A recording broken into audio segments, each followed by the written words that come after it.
Satyabhama Institute of Science and Technology, Chennai. Satyabhama Institute of Science and Technology, Chennai.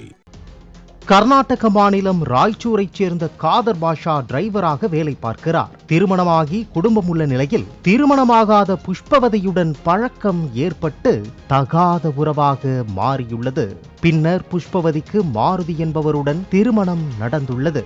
இதையடுத்து புஷ்பவதி காதர் பாஷாவுடனான உறவை துண்டித்துள்ளார். Cellphone எண்ணையும் மாற்றியுள்ளார். ஒரு கட்டத்தில் புஷ்பவதியின் செல்போன் எண் கிடைத்துள்ளது. இதையடுத்து காதர் பாஷா புஷ்பவதிக்கு மெசேஜ் அனுப்பி தொல்லை கொடுத்ததை புஷ்பவதி தன் கணவரிடத்தில் கூறியுள்ளார். இதனால் ஆத்திரமடைந்த மாருதி புஷ்பவதி தங்கள் நண்பர்களுடன் சேர்ந்து காதர் பாஷாவை அடித்து கொலை செய்துள்ளனர். ராய்ச்சூர் போலீசார் கொலையாளிகளை கைது செய்து விசாரித்து வருகின்றனர். Satyabhama Institute of Science and Technology, Chennai. Satyabhama Institute of Science and Technology, Chennai.